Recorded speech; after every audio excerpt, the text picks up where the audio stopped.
Jax's revenge domain. The conference room felt like a trap. Isabel Cross slid the termination paperwork across the polished table, her manicured fingers already reaching for her phone. Your approach to network security is holding us back, Vincent. We're moving to a cloud-first architecture, and frankly, your defensive mindset doesn't align with our digital transformation goals. My name is Vincent Morrison, and I'm 48 years old. I'd spent 22 years building this company's network from the ground up, starting when we were just 50 employees in a converted warehouse outside Cleveland.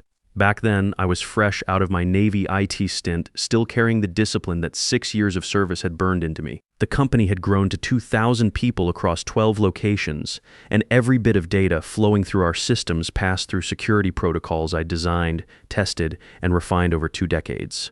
Hudson Walsh, our 34-year-old CEO, didn't even look up from his tablet. His Goldman Sachs background showed in everything from his perfectly pressed shirt to his complete lack of understanding about how technology actually worked. Isabel's team has presented a compelling migration strategy. We need to move fast in today's market. He finally glanced at me with those cold blue eyes. This isn't personal, Vince. It's just business evolution. Evolution, the word hit like a slap. I kept my voice steady, drawing on that old military training. What about the penetration testing results from last quarter? The cloud vendor's security framework has 3 critical vulnerabilities I documented in my report. Isabel waved her hand dismissively, her Stanford MBA ring catching the fluorescent light. Those are theoretical concerns, Vincent. We need to stop being paralyzed by hypothetical scenarios and start embracing innovation. The board expects us to modernize our infrastructure, not cling to legacy systems. She was talking about the network that had never experienced a single successful intrusion in 22 years. The system that had saved the company $2.3 million in prevented attacks over the past 5 years alone. But numbers didn't matter to people who lived in PowerPoint presentations. Theoretical? I leaned forward, feeling that familiar tension in my shoulders that came before any serious technical discussion. A SQL injection vulnerability that bypasses their authentication layer is theoretical. The backup verification system that relies on single-point encryption is theoretical. Vincent, Hudson's tone carried that corporate finality I'd heard too many times in the past 6 months. Ever since Isabel had arrived with her consulting background and her promises of digital transformation, the decision's been made. This transition is happening whether you're on board or not, and given your consistent resistance to change, we've determined you're not the right fit for our future direction. The silence stretched for 30 seconds. Through the glass walls, I could see employees at their desks, probably wondering what was happening in the conference room. Some of them had been here almost as long as me. They knew my work, trusted my judgment. But trust didn't matter when quarterly earnings calls demanded innovation buzzwords. Any questions? Isabel asked, already standing and gathering her leather portfolio, just one. I kept my hands flat on the table, an old habit from Navy briefings when you wanted to project calm control. Who's handling the security protocols during the migration? Cloud Secure Solutions has a comprehensive transition team, she said with that confident smile. Their security specialists have handled migrations for Fortune 500 companies. They know what they're doing. I nodded slowly. And the intrusion detection systems I built, the ones monitoring our financial data transfers, will be replaced with Cloud Secure's AI-powered threat detection, much more advanced than your rule-based approach. Rule-based. She called 22 years of learned pattern recognition and custom-built defensive algorithms rule-based, like it was something primitive, outdated, the kind of thinking that came from people who'd never actually fought off a real attack, never spent 3 a.m. troubleshooting why legitimate traffic was getting flagged as suspicious, never had to explain to a board of directors why their approach worked when everything else failed. I see. I stood, straightening my jacket. Then I wish you luck with your transition. Hudson finally looked up from his tablet. Security will meet you at your desk, Vincent. Company policy for IT terminations. As I walked through the corridors I'd patrolled for over 2 decades, checking cable runs and troubleshooting network drops, employees avoided eye contact. Word travels fast in any company, but especially one where the IT guy getting canned means nobody knows how the coffee machine connects to the Wi-Fi, let alone how the financial systems stay secure. Pete, the security guard, was waiting at my desk. He'd been here 8 years, ever since his military pension wasn't enough to cover his wife's medical bills. Mr. Morrison, he said quietly, shifting his weight from foot to foot. I heard, this doesn't seem right. It's business, Pete. I opened my desk drawers methodically the same way I'd organized server racks and cable management systems. Coffee mug from the 2018 cybersecurity conference in Vegas. Photos of Rachel and our twins, both starting their sophomore year at Ohio State. the small multi-tool I used for crimping network cables and fixing connections that younger techs couldn't troubleshoot. You helped me set up my home network when my daughter was doing remote learning during COVID. Pete continued. Spent 3 hours on a Saturday walking me through the router configuration, just doing my job. I closed the box containing 22 years of accumulated workspace memories. Take care of yourself, Pete. I didn't delete any files. I didn't change any passwords. I didn't modify a single firewall rule or alter any monitoring protocols. Everything I'd built over 22 years remained exactly as I'd left it, documented and organized with the same precision I'd learned in the Navy. The drive home took 45 minutes through Cleveland's industrial corridor, past the steel plants that had employed my father for 35 years before the layoffs in the 90s. He'd taught me that work meant something, that building things with your hands, or in my case with code and cables, was honest labor that deserved respect. Now I was carrying a cardboard box like he had, wondering what came next. Rachel's Honda was already in the driveway when I pulled up to our split-level house in Parma Heights. She worked as a dental hygienist, steady income that had helped us weather the company's leaner years when my salary was still climbing. Through the kitchen window, I could see her preparing dinner, probably wondering why I was home 2 hours early. How bad is it? She asked when I walked through the door with my box. Severance is 2 weeks. They're implementing their new cloud system Monday. I set the box on the counter and loosened my tie. They disabled the intrusion detection protocols I spent 6 years building. Rachel dried her hands on a dish towel, studying my face the way she had for 23 years of marriage. What does that mean for us financially? I've got some consulting leads. The mortgage is manageable if I can land something within a month. I didn't mention the college tuition bills coming due in August. Sarah and Michael were both at Ohio State studying engineering like their old man. Their futures shouldn't suffer because corporate politics had decided experience was liability. What about unemployment? 2 weeks severance disqualifies me for the first month. Standard corporate policy. I opened a beer and looked out at the backyard where I'd taught the twins to throw a football, where we'd grilled burgers every 4th of July for the past 15 years. They're bringing in outside consultants to handle the migration. Cloud Secure Solutions. Do you know them? I researched them when Isabel first proposed the contract. Their security framework has holes you could drive a truck through, but they talk a good game in presentations. I took a long drink, tasting the bitterness of more than just the hops. The CEO went to Stanford with Hudson. That probably mattered more than their technical capabilities. That evening, I spent 3 hours in the garage, working on my 1984 Honda Shadow. The motorcycle had been my father's, passed down when he died 5 years ago. Mechanical problems made sense. You could diagnose them, fix them, test your solution. Unlike corporate politics, where competence was secondary to relationships and innovation theater, the carburetor needed adjustment. The timing chain was loose. Simple problems with straightforward solutions. As I worked, muscle memory took over, minus the same methodical approach I used for network troubleshooting. Check the obvious issues first. Test each component individually. Don't assume anything works just because it should. Dad? Sarah's voice came from the garage doorway. She was home for summer break, working part-time at the community center while taking advanced calculus online. Hey, sweetheart. I looked up from the engine, wiping grease off my hands. Thought you were studying. I was.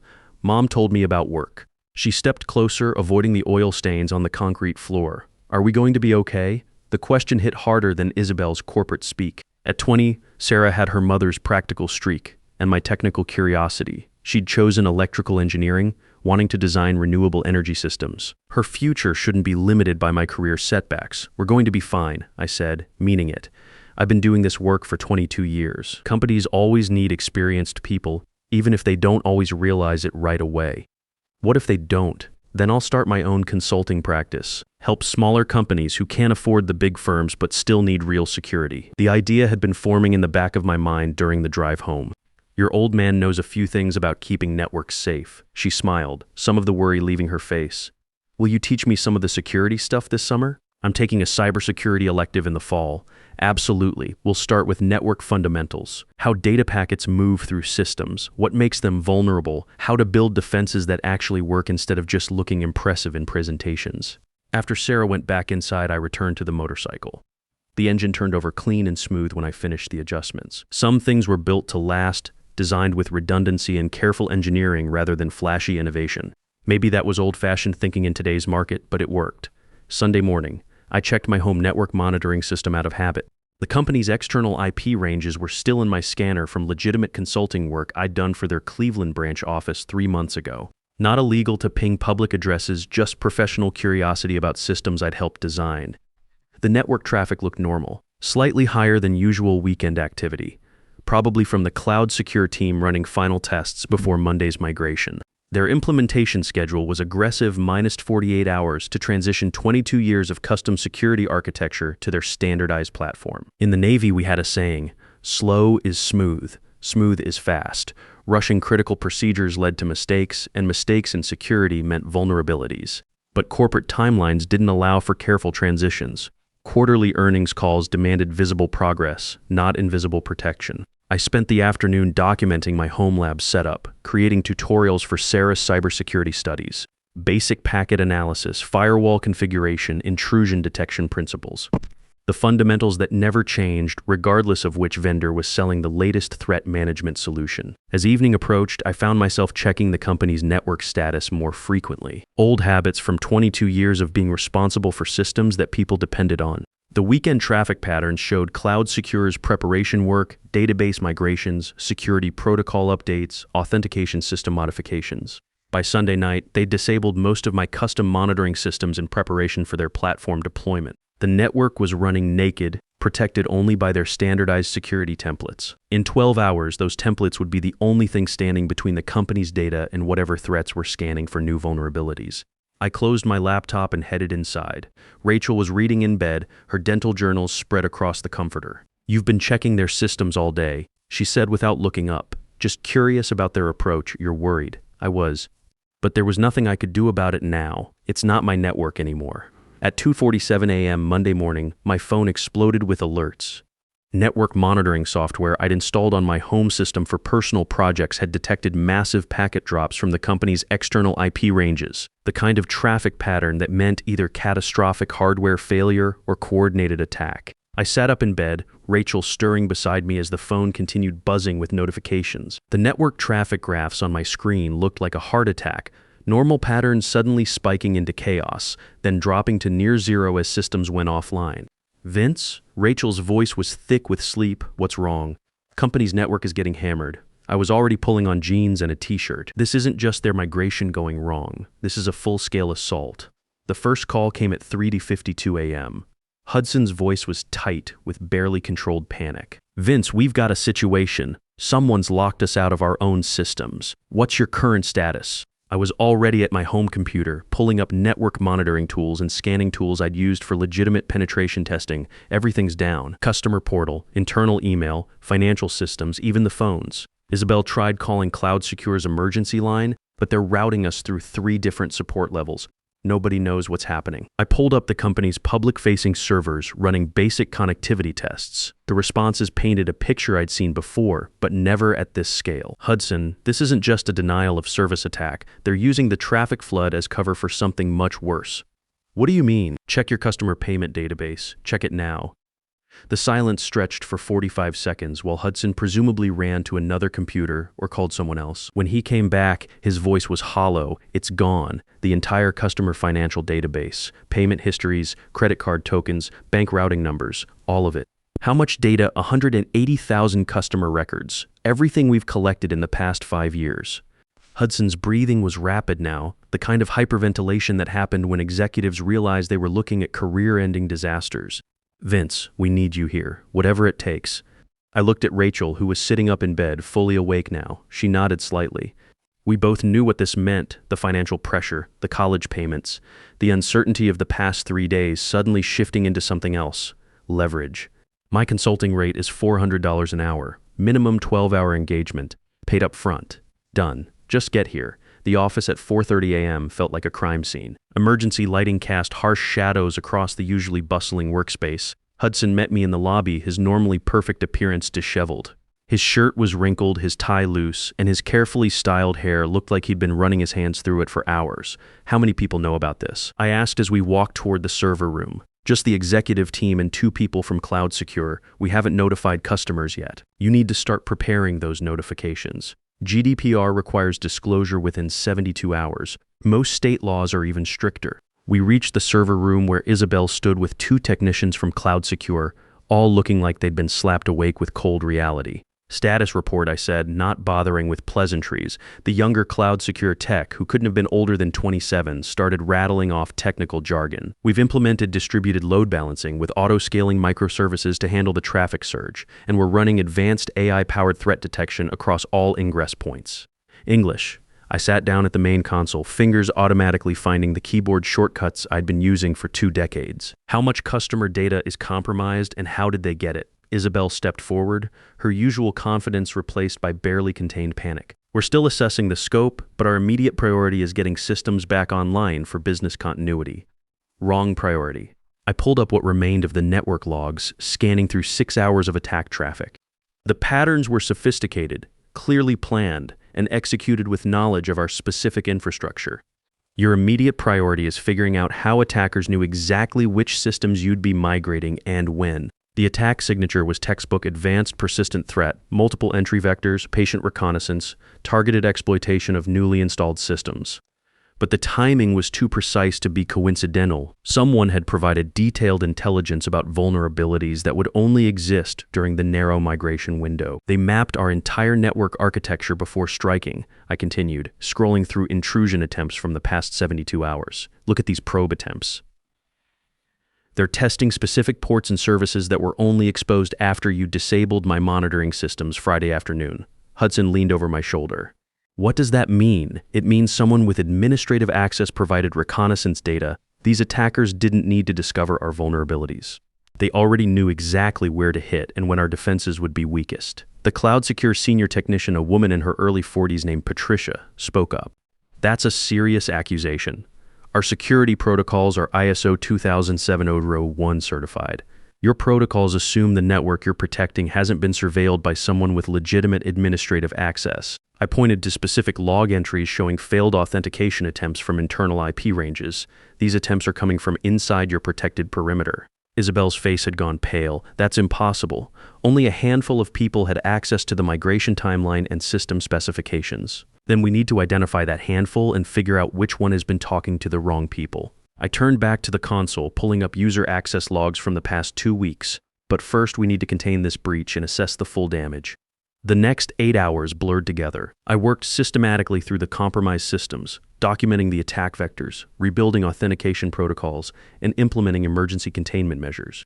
Not patching what Cloud Secure had built, but essentially creating a parallel security infrastructure using hardware and protocols they'd overlooked in their rush to modernize.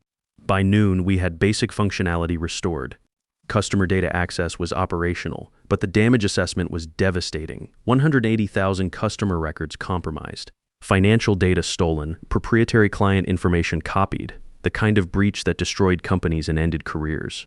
But as I dug deeper into the forensic logs, a pattern emerged that was even more damaging than the stolen data. The timing, the targets, the specific vulnerabilities exploited, everything pointed to someone who hadn't just provided reconnaissance, but had actively facilitated the attack. Wednesday morning brought the evidence I'd been dreading to find. In the forensic logs buried beneath layers of attack traffic and system failures was proof of what I'd suspected but hoped wasn't true. Email metadata showing communications between Isabel and Pierce Donovan at Cloud Secure that went far beyond normal vendor relationships. I printed the evidence at 6 a.m. before the office filled with damage control teams and crisis management consultants. The timestamps told a story of coordination spanning 4 months, technical specifications shared weeks before any official vendor evaluation, migration timelines discussed in detail long before contracts were signed, and most damaging of all, payment records showing $85,000 transferred to Isabel's personal consulting LLC over the past quarter. Hudson arrived at 7:30, looking like he hadn't slept in 48 hours.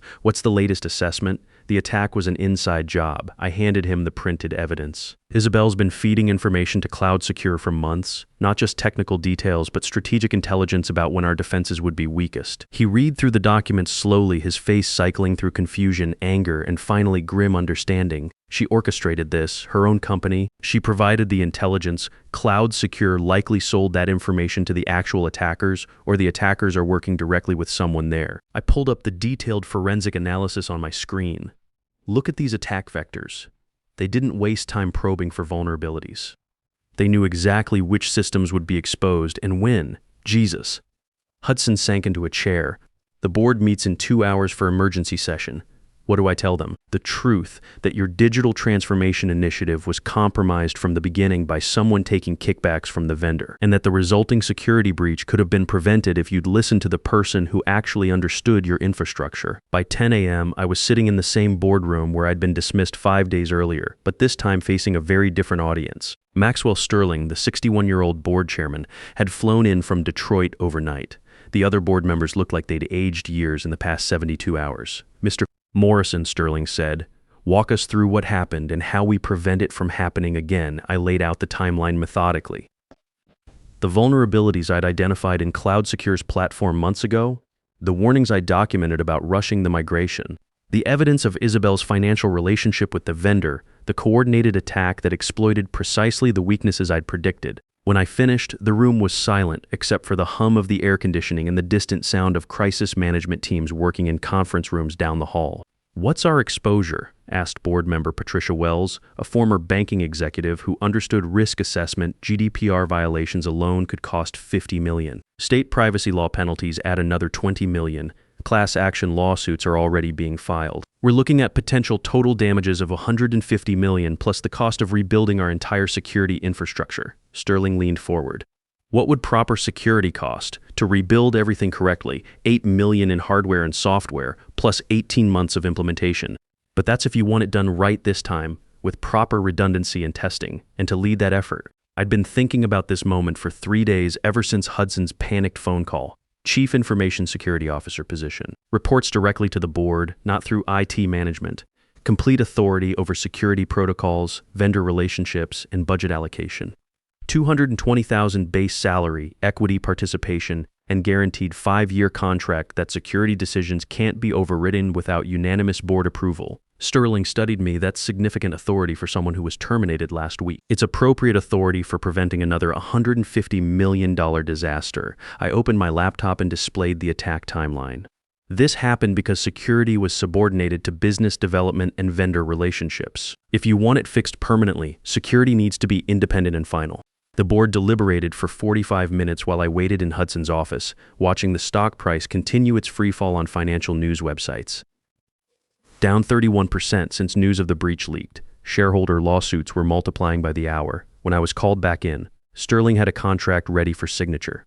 That afternoon, Hudson announced Isabel's immediate termination and pending criminal investigation. By Friday, Pierce Donovan was facing federal charges for conspiracy to commit computer fraud and wire fraud. CloudSecure's other clients started asking hard questions about their own security implementations.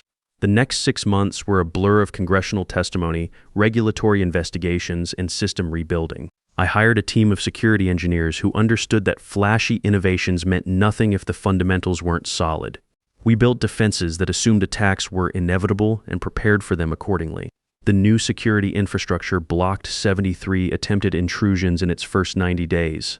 Not because the attackers were less sophisticated, but because we'd designed systems that expected hostility and responded appropriately. 8 months later, I stood at the podium of the National Cybersecurity Conference, accepting the Crisis Leadership Award. The applause was gratifying, but not as satisfying as the knowledge that the company's data was actually secure for the first time in years. In my acceptance speech, I kept it direct. Effective security isn't about the latest AI algorithms or the most impressive vendor presentations. It's about understanding that every system has enemies, every network has vulnerabilities, and every shortcut someone takes today becomes the crisis someone else has to solve tomorrow. Experience matters, documentation matters, and sometimes being called paranoid just means you're doing your job, right? After the ceremony, a young engineer approached me. "Mr. Morrison, I'm starting as CISO at a manufacturing company next week. Any advice?" I thought about Isabel's dismissive confidence, Hudson's faith in innovation theater, and the 22 years I'd spent building something that almost got destroyed in a weekend of corporate politics. Trust your technical judgment over vendor sales pitches. Document everything, especially your warnings about shortcuts. And remember that security isn't about preventing all attacks. It's about making sure your organization survives the attacks that get through. When they told me my defensive mindset was holding them back, they created the perfect conditions for disaster. When they called my methods outdated, they opened the door for attackers who understood exactly how modern systems fail. Sometimes the old guy in the corner office actually knows what he's talking about, and sometimes corporate innovation is just expensive failure waiting to happen. These days, when executives ask about balancing security with business agility, I tell them what I learned that Monday morning at 2:47 a.m. In cybersecurity, you're either prepared or compromised. There's no middle ground. No matter what the consultants promise, I'd rather be prepared.